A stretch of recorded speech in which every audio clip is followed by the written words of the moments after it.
Le Canada frappe Trump en plein cœur. Washington vacille, Ottawa jubile. Ceux qui rendent la révolution pacifique impossible rendent la révolution violente inévitable. John F. Kennedy. Pensez-vous que le voisin du Sud est en train de se tirer une balle dans le pied, et que le Canada vient d'appuyer sur la gâchette politique? Dites-le dans les commentaires, on veut vous lire. Avant d'embarquer, abonnez-vous à Le Point US, aimez la vidéo et partagez votre opinion. Ici on ne mâche pas nos mots. Le Point US, c'est la chaîne qui scrute l'Amérique sans lunettes roses. Politique, économie, coups de théâtre et résistance citoyenne. Tout en gardant l'œil acerbe, le micro acerbe et l'ironie bien assaisonnée. Aujourd'hui, un cocktail explosif. Un Premier ministre qui n'a pas peur de rire au nez d'un président, une stratégie Buy Canada, un réseau de résistance numérique qui fait des étincelles, une tempête climatique instrumentalisée, des œufs venus d'on ne sait où, et une économie américaine qui vacille. Accrochez-vous, on va décortiquer tout ça, partie par partie, avec ce brin de satire même, qui vous fera sourire et réfléchir. Partie 1, la scène. Tiff, John Candy et le clin d'œil qui énerve. Un peuple qui ne défend pas sa dignité ne mérite pas qu'on la respecte. Thomas Sankara. Et ce soir-là, à Toronto, c'est exactement ce que Mark Carney a servi au monde entier. Un grand plat de dignité canadienne, assaisonné d'humour et de défiance. Imaginez la scène. Tapis rouge du Festival international du film de Toronto, flash des photographes, acteurs hollywoodiens en smoking, puis soudain, un Premier ministre qui monte sur scène, sourire en coin, et lâche face caméra. Donald, si tu nous regardes, ne pousse jamais un Canadien trop loin. Silence, puis tonnerre d'applaudissements. La salle s'enflamme. Ce n'était plus une cérémonie de cinéma, mais un tribunal populaire improvisé. Ce geste, ce n'était pas une simple boutade. C'était une gifle symbolique à l'Amérique trumpienne. Carney a convoqué John Candy, l'humour légendaire, et même Oncle Buck pour dire au monde que les Canadiens ont leurs propres répliques, leurs propres rêves, leurs propres scénarios, et qu'ils n'ont plus besoin d'un rôle secondaire écrit à Washington. La satire s'est glissée dans le glamour, et le message est passé « Buy Canada, buy Trump ». Derrière l'ironie, un calcul précis. Carney savait que chaque caméra braquée sur lui transformerait sa sortie en message viral. Ce n'est pas un hasard. Le discours au TIFF marquait le lancement d'une nouvelle narration nationale. Un Canada qui ne veut plus dépendre des caprices de son voisin du Sud. L'ironie, c'est que ce moment festif a marqué le début d'un divorce économique et politique qui s'annonce brutal. Alors, dites-nous, est-ce que vous trouvez que Carney a eu raison de transformer une soirée cinéma en ring politique? Lâchez vos avis dans les commentaires et abonnez-vous pour suivre la suite. Car ici, au Point US, on ne détourne pas le regard, on appuie là où ça fait mal. Et justement, parlons maintenant de ce qui se cache derrière le show, une stratégie bien plus terre à accent grave-terre, mais aussi explosive. Dans la partie 2, on décortique le Buy Canada, ce plan industriel qui veut affranchir Ottawa de la dépendance américaine. Partie 2, l'économie en mode Buy Canada. Stratégie industrielle vs dépendance. L'indépendance, ce n'est pas de couper les ponts, c'est de savoir marcher sans béquilles. Nelson Mandela. Et c'est exactement le message que Mark Carney a voulu marteler. Fini le temps où l'économie canadienne se tenait accrochée au pantalon de l'oncle Samedi. Désormais, c'est Buy Canada. Une sorte de révolution économique maison, sauce érable et fierté nationale. Le décor? Une salle bondée en Ontario. Carney, costume sombre mais ton assuré, explique aux Canadiens que leur avenir n'est plus à la merci de Washington. L'économie américaine impose des droits de douane records. Les chaînes d'approvisionnement mondiales sont en miettes, et l'Amérique de Trump joue aux marchands de tapis comme au souk de Marrakech. Alors Carney, lui, répond « On va acheter canadien, produire canadien, et bâtir notre prospérité sans attendre la permission de personne. » C'est beau, non? Mais derrière le slogan, il y a une stratégie lourde. Relocaliser des industries qui avaient fui vers le sud, injecter des milliards dans des projets dits stratégiques, former et reconvertir les travailleurs pour qu'ils ne soient plus dépendants des humeurs du marché américain. Bref, Ottawa veut se transformer en client numéro 1 de ses propres entreprises. Ironie, c'est exactement le discours que Trump a servi aux Américains en 2016, mais cette fois, c'est son voisin qui le lui renvoie façon boomerang.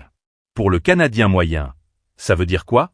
Peut-être des prix plus élevés à court terme, mais aussi la fierté de dire « ce lait, ce bois, ce t-shirt, fait chez nous ».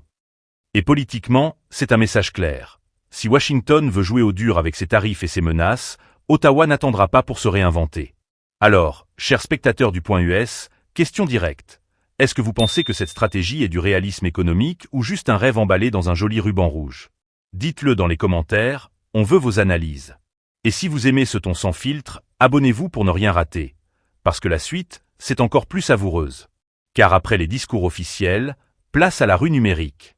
Dans la partie 3, on va plonger dans la résistance canadienne version 2.0, MEDA Canada, le réseau qui a explosé avec 100 000 abonnés en 24 heures et qui transforme la contestation en un mouvement viral. Partie 3, MEDA Canada, la résistance 2.0 qui gifle Trump depuis Ottawa. Quand la parole est muselée dans les salons, elle crie sur les toits. Et aujourd'hui, sur les réseaux. Adaptation libre.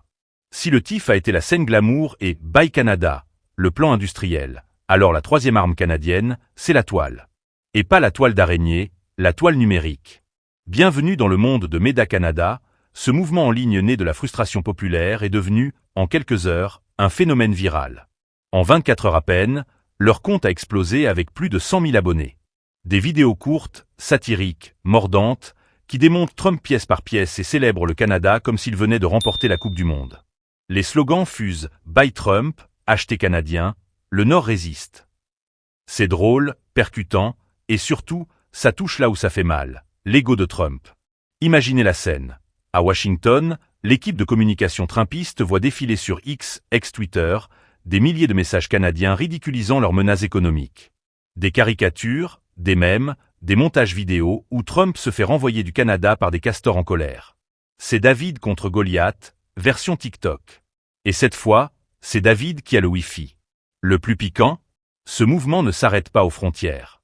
Des Américains eux-mêmes partagent les vidéos de MEDA Canada, parfois avec un petit mot doux, si seulement on avait ce courage chez nous. Le message devient continental. Le rire se transforme en arme. La satire en drapeau. Mais attention, derrière la rigolade, il y a une stratégie. Occuper le terrain numérique, influencer l'opinion et forcer les élites politiques à prendre position. Car dans le monde moderne, un mème peut parfois faire plus mal qu'un embargo. Alors chers abonnés, dites-nous, est-ce que vous pensez que ce genre de résistance digitale peut vraiment peser sur une relation entre deux pays? Vos réponses, on les attend en commentaire, parce que la suite, vous allez l'adorer. Parce qu'après le rire et les hashtags, place au choc frontal. Dans la partie 4, on entre dans le dur. La riposte américaine, les humiliations politiques et la tempête économique qui s'annonce. Partie 4, la riposte américaine, humiliation, menaces et panique à Washington. Quand on est fort, on menace. Quand on est faible, on crie. Proverbe revisité. Et en ce moment, du côté de Washington, c'est beaucoup de cris, et peu de solutions. Car la gifle canadienne ne passe pas. Après le clin d'œil de Carney, le plan Buy Canada et l'explosion de MEDA Canada, la Maison-Blanche trumpienne a sorti son arsenal favori, les tweets rageurs et les menaces de représailles. Trump fulmine, le Canada nous trahit. Ils vont payer cher. Oui, mais voilà, les Canadiens ne tremblent plus. Au contraire, ils se moquent, ils ironisent, et chaque mot de Trump devient un carburant supplémentaire pour la contestation. Les diplomates américains, eux, tentent de colmater les brèches. Mais difficile de sauver la face quand le voisin du Nord, réputé poli et modéré, vous ridiculise en direct devant le monde entier. La presse internationale se régale. Le Canada ose défier son grand frère, titrent certains journaux européens. À Ottawa, on jubile. À Washington, on panique. Et le plus dramatique, ce ne sont pas que des mots. Les premiers chiffres tombent. Baisse du tourisme américain vers le Canada, détournement de contrats commerciaux, fuite d'investisseurs inquiets. Les menaces américaines se retournent contre elles-mêmes, comme un boomerang lancé trop vite. Washington voulait punir Ottawa, mais c'est Trump qui se retrouve isolé, coincé entre sa base populiste et une économie en surchauffe. On le sent, on le voit. Les tensions ne sont plus diplomatiques, elles sont existentielles. Pour la première fois depuis des décennies, l'alliance nord-américaine tangue dangereusement. Et ce n'est plus seulement une querelle politique, c'est un véritable séisme économique et géopolitique. Alors chers abonnés, est-ce qu'on assiste à la naissance d'un nouvel ordre nord-américain où le petit frère canadien ose défier l'Empire? Lâchez vos réflexions en commentaire et abonnez-vous, car le choc ne fait que commencer. Et justement, dans la conclusion, on va refermer ce récit comme il a commencé, sur une note satirique et dramatique, un dernier coup de projecteur qui montrera pourquoi cette crise dépasse Trump et Carney pour toucher l'avenir même du continent. Partie 5, quand le Canada secoue la calebasse, la guerre d'influence mondiale s'invite. À mes frères, mes sœurs, asseyez-vous bien. Parce que ce qui se joue là, ce n'est plus une histoire de voisinage entre Washington et Ottawa. Non. Ce que Carney a déclenché en défiant Trump, c'est comme quand un coq gratte un petit tas de sable au village. Tout le serpent qui dormait dessous sort en vitesse. Ici, les serpents s'appellent Russie, Chine et Occident. Et croyez-moi, Le combat qui s'annonce ne se joue plus seulement dans les marchés de Toronto ou les tweets enragés de Trump. Non, ça se passe désormais dans les coulisses des grandes puissances. Regardez la Russie d'abord. Ah, Poutine n'a même pas eu besoin de se forcer. Il a vu Trump humilié par un voisin pourtant considéré comme gentil, et il a souri comme un vieux sorcier qui voit son ennemi trébucher tout seul. Les Russes savent que plus l'Amérique se dispute avec ses alliés, plus leurs propres griffes trouvent un terrain fertile. Alors eux, ils applaudissent, ils encouragent, et même, ils arrosent la bagarre avec un peu de vodka numérique, en alimentant les flammes sur les réseaux sociaux. Et la Chine dans tout ça? Ah mes chers, Pékin n'aime pas rater une bonne occasion. Quand le Canada crie « Bye Canada », la Chine répond doucement « Et Carnet, si tu veux diversifier, on est là, avec nos routes de la soie, nos usines et nos milliards. » Voilà le piège. Parce qu'en voulant couper le cordon ombilical avec Washington, Ottawa risque de tomber dans une autre dépendance, cette fois sous parfum de dragon rouge.